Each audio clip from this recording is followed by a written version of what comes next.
प्यार से कहना धन निरंकार जी। आशा करता हूँ निरंकार की कृपा से आप से भी अच्छे होंगे, स्वस्थ होंगे।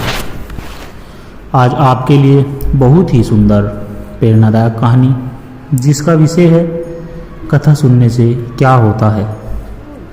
यह कहानी आपको कथा श्रवण की महिमा, उसके प्रभाव और जीवन में उसके परिवर्तनकारी महत्व को समझाने में मदद करेगी। आइए शुरू करते हैं। एक समय की बात है, भारत के एक छोटे से गांव नारायणपुर में एक व्यक्ति रहता था, जिसका नाम था राम किशोर। पेशे से वह किसान था, लेकिन हृदय से थोड़ा कठोर, व्यवहार में अभिमानी और संसार के मोह में पूरी तरह डूबा हुआ था। उसे ईश्वर, सत्संग, कथा, प्रवचन, इन सब बातों से कोई लगाव नहीं था। वह अक्सर अपने गांव में सत्संग और कथा हो रही होती थी तो लोगों को ताना मारता था। कहता था, क्या भगवान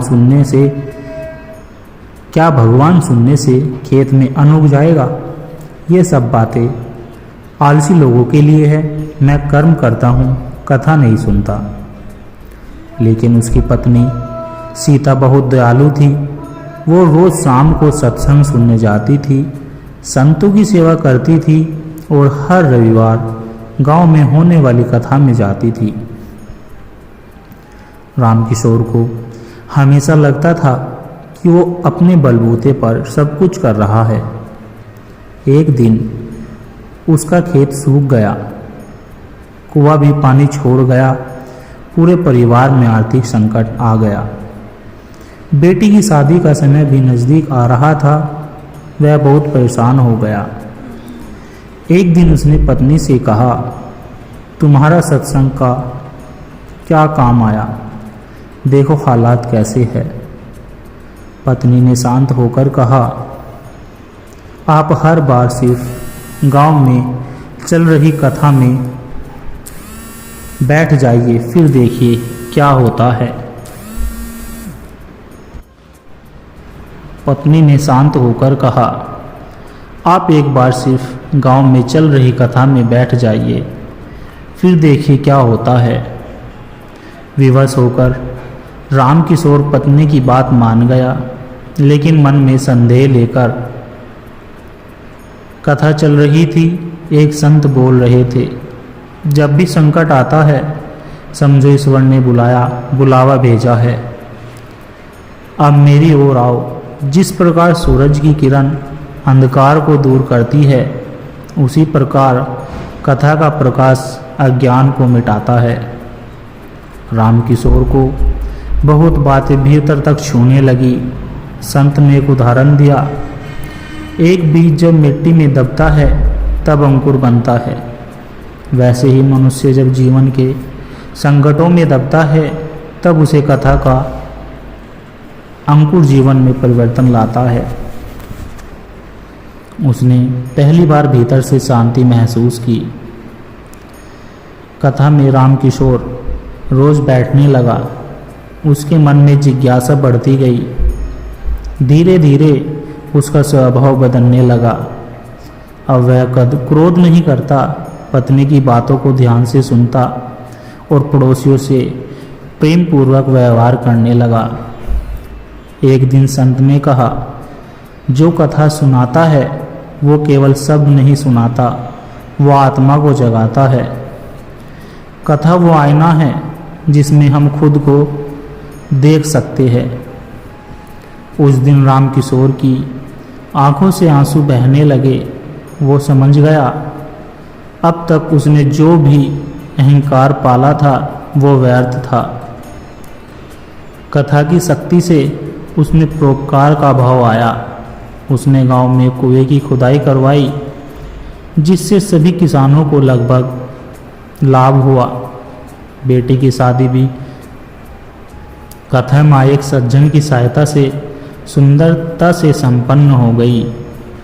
अब रामकिशोर हर सप्ताह सत्संग कराता, कथा सुनता और लोगों को भी प्रेरित करता। जब कोई उससे पूछता कि रामकिशोर तुम्हारा जीवन कैसे बदला?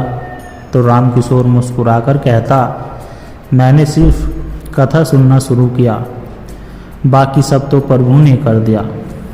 रामकिशोर का जीवन अब एक दीपक बन गया था जो दूसरों को भी रोशनी देता था। और उस दिन जब वह वृद्धावस्था में गया तो उसकी आंखें शांत थी, चेहरा प्रसन्न था, क्योंकि उसे कथा ने जीवन में ईश्वर का दर्शन करा दिया था। इस कहानी से हमें यह सीखने को मिलता है कि कथा केवल मनोरंजन के लिए नहीं, आत्मज्ञान का साधन है।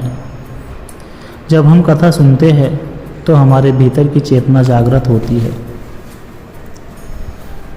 कथा संकटों को नहीं मिटाती, पर हमें उनसे लड़ने की शक्ति देती है। जैसे सूर्य उगने से अंधकार भागता है, वैसे ही कथा से अज्ञान भागता है। अंधेरे से उजाले की ओर, कथा की शक्ति। शहर के एक प्रसिद्ध डॉक्टर जिनका नाम विवेक शर्मा था, शोहरत थी, उनके पास धन था, लेकिन जीवन में शांति नहीं थी। दिन रात रोगियों की सेवा में लगे रहते थे, पर अंदर से टूटे हुए थे। उनकी पत्नी जिनका नाम अन्वी और बेटे का नाम अर्णव उनसे धीरे धीरे दूर हो रहे थे। डॉक्टर विवेक की समस्या सिर्फ बाहरी नहीं थी, एक अजीब बेचैनी, एक खालीपन उनके अंदर बढ़ता जा रहा था। उन्हें लगता, मैं इतने लोगों की जान बचाता हूँ, सब कुछ मेरे पास है, फिर भी सुकून क्यों नहीं है। डॉक्टर विवेक को मान सम्मान तो खूब मिला, पर अंदर से वे रोज एक प्रश्न से जूझते थे, क्या मेरा जीवन बस यही है? काम, नाम और फिर अंत। एक दिन उनके बेटे अर्णव की हालत अचानक बिगड़ गई। दिमागी स्ट्रेस के कारण डॉक्टर के बेटे को डिप्रेशन। ये बात विवेक को तोड़ गई। उन्होंने पहली बार खुद को असहाय महसूस किया, सब कुछ होते हुए भी जैसे कुछ नहीं बचा था। एक दिन पार्क में टहलते समय एक बुजुर्ग उनसे मिले, जो सतगुरु राम स्वरूप दास जी। उन्होंने विवेक से इतना कहा कि तुम्हें उत्तर चाहिए तो कथा में बैठो, वहाँ सब नहीं मिलते, वहाँ दृष्टि मिलती है। विवेक ने सोचा, आज तक बहुत कुछ पढ़ा और सुना, समझा भी, अब इस कथा को भी आजमा लेता हूँ। वो अगले रविवार को एक प्रवचन सत्र में चले गए, जिसमें भागवत कथा चल रही थी। कथावाचक बोल रहे थे, एक मनुष्य अगर बाहरी दुनिया से जीत भी ले, लेकिन अपना मन न जीते, तो वह सबसे बड़ी हार है।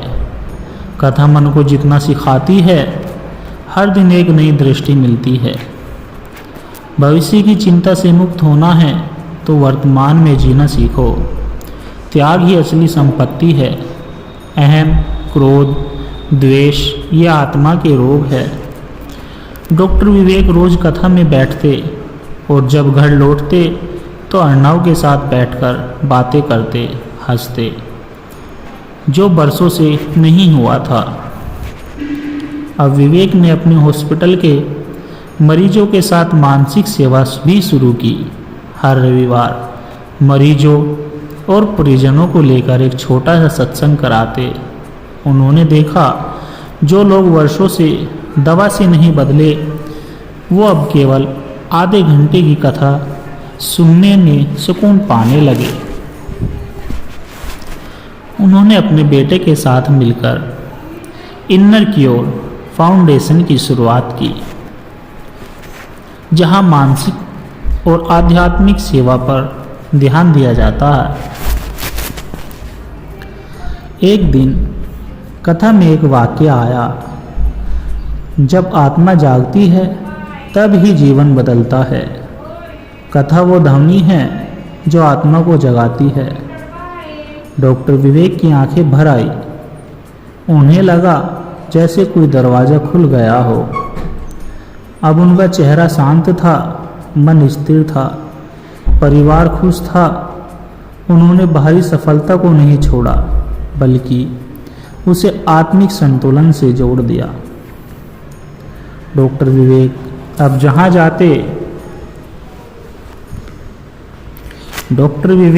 जहाँ जाते एक वाक्य जरूर कहते कि अगर जीवन का अर्थ खो रहा है तो कथा में बैठ जाओ, शब्द नहीं आत्मा बोलती है वहाँ।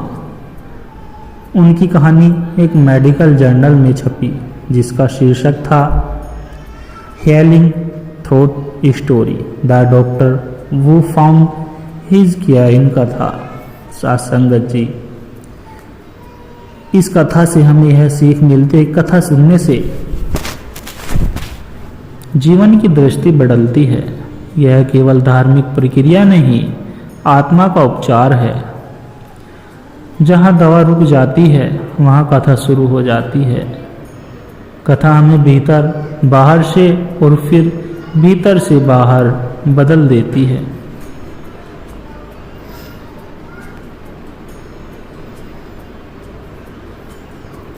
ये कहानी है महेश्वरानंद नामक एक वर्ग तपस्वी की, जिन्होंने अपना पूरा जीवन भटकते हुए बिताया, कभी योग में, कभी वेदों में, कभी हिमालय की गुफाओं में ध्यान करते हुए वे परमात्मा की खोज में निकले थे। पर आज उन्होंने प्रभु दर्शन नहीं मिला जिसकी उन्हें चाह थी। कई सालों की साधना, मौन व्रत, निर्जल तपस्या, फिर भी हृदय शून्य। एक दिन वे हिमालय की एक कुटिया में बैठे सोच रहे थे, कहीं मैं गलत दिशा में तो नहीं चल रहा। ईश्वर अगर सर्वत्र है तो मुझे क्यों नहीं मिल रहा। उन्हीं क्षणों में एक युवक साधक व्यास जी उनसे मिलने आए।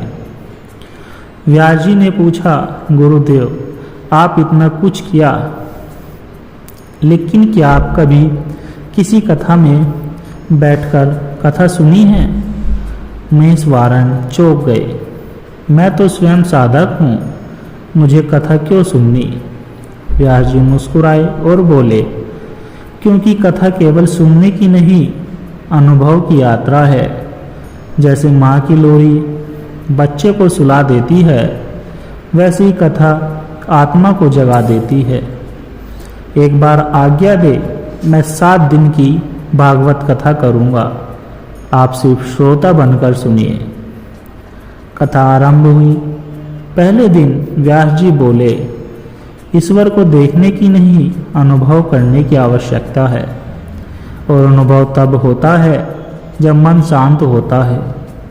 कथा वही साधन है जो विचारों की हलचल को शांत कर देता है।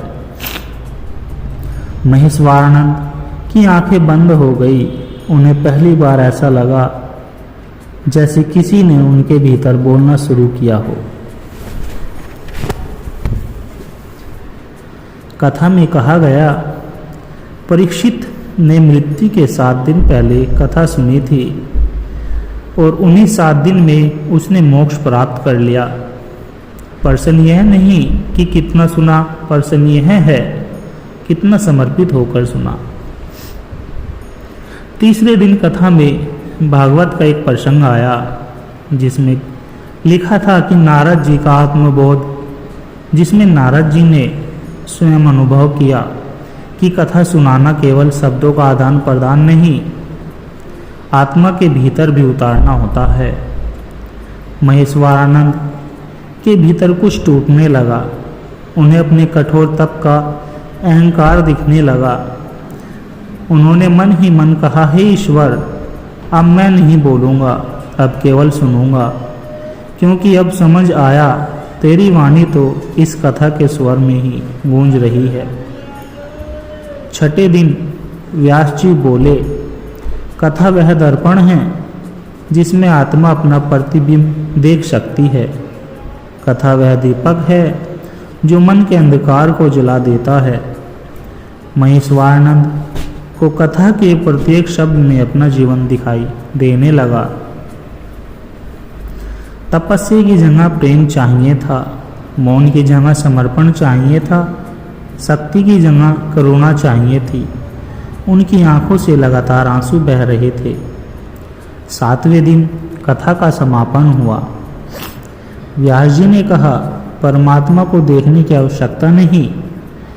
जब आप कथा में पूरी तरह डूब जाते हैं तो प्रभु स्वयं प्रकट हो जाते हैं हृदय के भीतर। महेश्वरानंद उस रात ध्यान में बैठे और पहली बार उन्होंने भीतर से प्रकाश फूटता दिखाई दिया। उन्होंने अनुभव किया, परमात्मा कहीं बाहर नहीं, कथा की प्रत्येक ध्वनि में थे। वे हर बार दिन में मेरे पास थे, पर मैं उन्हें खोजता रहा गुफाओं में। महेश्वरानंद अब कथा सुनने वालों के बीच बैठते थे, मौन, शांत, विनम्र। वे कहते, मैंने ब्रह्मचार्य किया, ध्यान किया, योग भी किया, पर मुझे ईश्वर तब मिला जब मैं श्रोता बना। कथा ने मुझे ईश्वर की ओर नहीं, ईश्वर के भीतर पहुंचा दिया। उन्होंने एक पुस्तक लिखी जिसका नाम था कथा ही समाधि है, जिसमें उन्होंने कहा, ईश्वर की खोज करने मत निकलिए, कथा में बैठ जाइए, वहीं ईश्वर, गुरु, आत्मा और प्रेम सब कुछ मिलेगा। कथा आत्मा के साथ संवाद है। यह केवल धार्मिक कार्यक्रम नहीं, यह आत्मज्ञान का प्रवेश द्वार है। तपस्या में शक्ति देती है, पर कथा हमें विनम्रता सिखाती है। कथा सुनने से जीवन का अहंकार नहीं, दृष्टिकोण मिटता है और वहीं से नया जन्म होता है। सत्संगत जी, यदि आप जी को दास के द्वारा कहे गए प्रेरणादायक कहानी विचार अच्छे लगे हो तो वीडियो को लाइक करें, कमेंट करें और शेयर जरूर करें, और दास को आशीर्वाद दे कि हर रोज आप जी के चरणों में ऐसी एक प्रेरणादायक कहानी लेकर आता रहूं। सत्संगत जी, प्यार से कहना, धन निरंकार जी।